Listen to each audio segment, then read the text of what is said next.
Waduh, kenapa ini tandanya ya?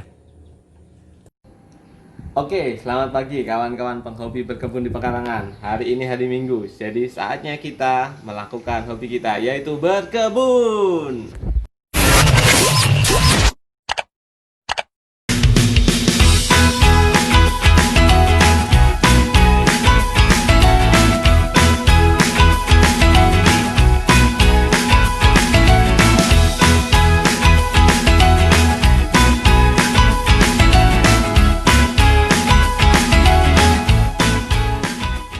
Oke teman-teman, jadi pagi ini saya ingin berbagi tentang pentingnya sumber air. Jadi kalau kita mau berkebun, mau nggak mau kan kita perlu air. Nggak mungkin kita mau berkebun tapi kita nggak punya sumber air. Nah, kita kan tinggal di perkotaan, jadi air itu bahaya. Nah, itu yang jadi masalah.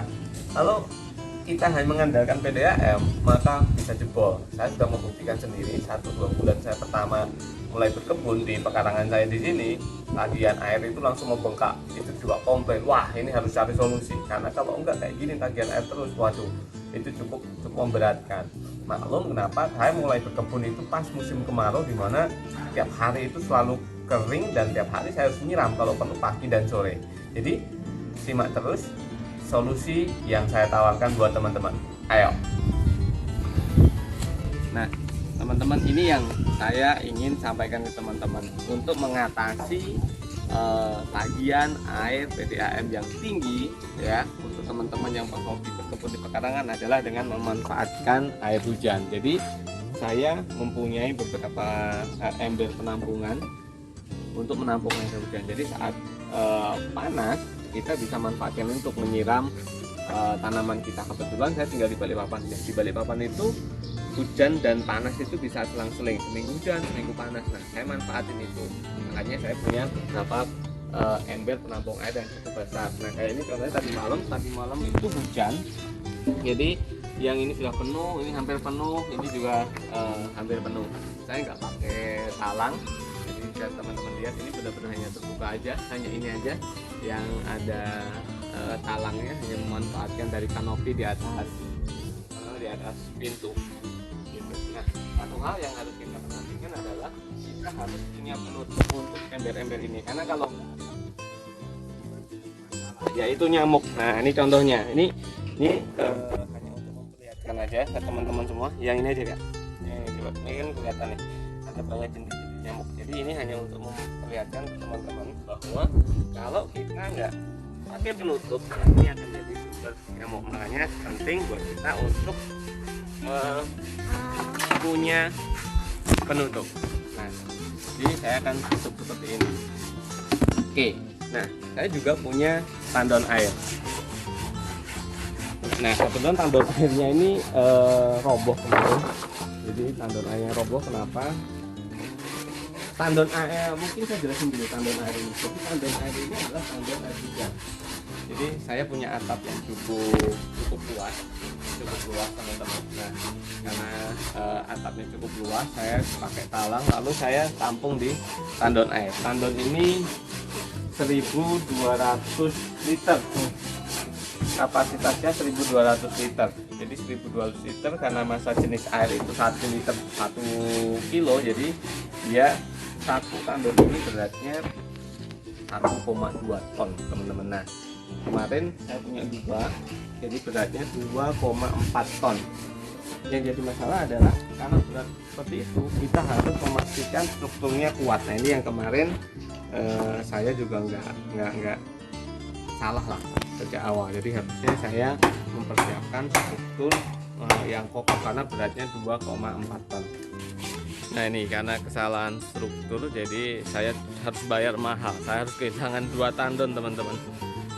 Nih, tandonnya jebol, jadi nggak bisa dipakai lagi. Yang ini juga jebol di bagian atasnya. Nah, yang kemarin jadi ini juga jebol. Nah, ini jebol, jadi nggak bisa dipakai lagi teman-teman. Nah, yang kedua saya juga harus keluar biaya untuk nih ngundang Mas Yato lagi dan bikin lagi. Nah, ini hanya saya tadi sampaikan bahwa saya harus membayar mahal untuk kesalahan konstruksi di awal. Nah, kesalahan saya salah satunya karena menggunakan kayu campuran, jadi bukan semuanya ulin. Jadi itu kesalahan pertama. Terus yang kedua, tanahnya ini lembek. Nah, ini tanahnya ini lembek, di bawahnya kemarin nggak pakai pondasi, jadi waktu hujannya cukup deras, terus penuh tampungan air, tandon airnya, tanahnya lembek, melenyek kayak gitu teman-teman. Nah akhirnya yang di sisi sini ini lebih rendah, terus yang sisanya lebih tinggi. Nah ini yang bikin akhirnya ini ambrol. Nah makanya sekarang ini Mas Yato lagi bikin tandon air dengan menggunakan kayu ulin semua, 100% kayu ulin. Jadi kalau ini nanti dijamin harusnya kuat. Kalau nggak kuat ya nanti saya tagih nih Mas Yato. Ini harus ada garansi berapa tahun kayu ulin. Ya kan Mas Yato? Wih, Mas Yato ini loh, wah malu-malu. Beda sama yang ini. Nah, kalau ini artis TikTok ini.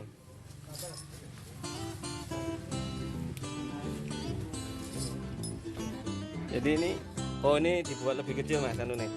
Yang kemarin tuh salahnya ini. Nah ini yang ketiga, kesalahan yang ketiga kemarin, sprupnya terlalu panjang dan terlalu besar, tidak sesuai dengan ukuran kayunya. Padahal ini yang minta kemarin tukangnya. Oh tukangnya, tapi yang beli salah. Oke ya sudah, nggak apa-apa. Oke teman-teman ya, nanti kita lanjut lagi, kita kasih lihat kalau tandonnya udah jadi. Sore harusnya ini sudah jadi.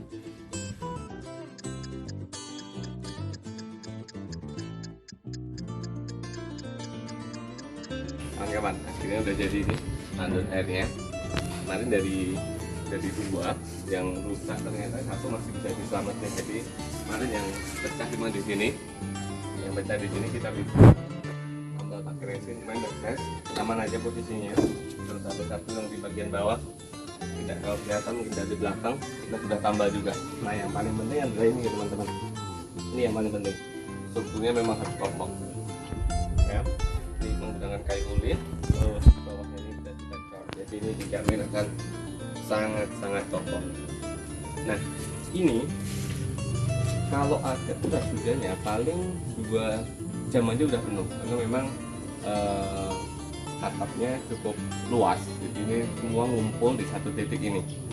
Tapi hanya kan atapnya begini teman-teman, hanya sebelah belakang sini yang kita kumpulin, terus kita masukin dalam satu kantong. Jadi 2 jam aja kalau hujannya juga sini sudah langsung penuh. Oke, nah rencana nanti kita akan punya 2. Memang untuk sementara 1 dulu karena biaya, bikin ini biaya juga gitu kan. Jadi kita 1 dulu, karena 1 ini aja kalau memang ini penuh, ini akan sangat membantu kita. Paling nggak bisa kita manfaatkan sampai sekitar ya seminggu lah. Kalau misalnya pekarangan kita penuh, untuk teman-teman saya ini kira-kira seminggu, bahkan bisa lebih sebenarnya, tergantung cuacanya. Kalau memang panas sekali seminggu habis, tapi kalau misalnya agak nggak terlalu panas, saya nyiramnya cuma mungkin sehari sekali atau mungkin 2 hari sekali, itu bisa lebih dari seminggu. Nah apalagi kalau kita punya tandon 2, jadi ini akan sangat menghemat air. Bayangkan dalam 1 bulan kita 2 minggu itu memanfaatkan air hujan hanya dari tampungan, belum yang ada di ember. Nah oke, itu teman-teman terkait tips dari saya bagaimana kita bisa menghemat air meskipun kita punya berkebun di perkotaan dan harus bayar PDAM. Tapi kalau dengan air hujan kita harapkan kita sangat menghemat banyak. Nah yang ini saya sampaikan juga adalah lihat nih, lihat ya, di sini kita masih punya space di bawah yang sebenarnya kita bisa manfaatkan. Nah akan kita manfaatkan untuk apa nanti lihat di video selanjutnya ya. Nah terus di video selanjutnya nanti saya juga akan menyampaikan ke teman-teman bagaimana kita bisa menjaga kelembaban tanah, ya kan, meskipun panasnya terik, tapi kita bisa menjaga kelembaban tanah sehingga kita juga bisa menghemat air. Kalau dengan trik yang saya pakai, yang nanti di video selanjutnya akan kita upload ya, nanti kawan-kawan bisa lihat semua, kita bisa menghemat air jauh lebih banyak. Kalau ini bisa seminggu, mungkin ini bisa jadi 2 minggu untuk 1 tandon air. Nah oh iya, satu lagi yang lupa, jadi tetangga di sebelah itu pelihara ikan. Dia punya beberapa kolam ikan, jadi memang hobinya pelihara ikan. Mungkin nanti kita bisa bikin video juga di rumahnya. Itu selalu memanfaatkan air hujan di tempat saya juga. Jadi ini sangat bermanfaat sekali, tidak hanya untuk kita yang berhobi tanam menanam di pekarangan, tapi yang pelihara ikan hias juga. Karena kali Kalimantan itu air PDAM-nya memang nggak bisa dipakai untuk pelihara ikan. Kemarin dia nyoba pakai air PDAM, ternyata mati kayak teman-teman. Jadi dia waktu lihat, wah sayang sekali nih, tandon airnya ambrol gitu ya. Tapi ini harapan dengan seperti ini kita juga bisa sharing dengan tetangga yang pelihara ikan hias.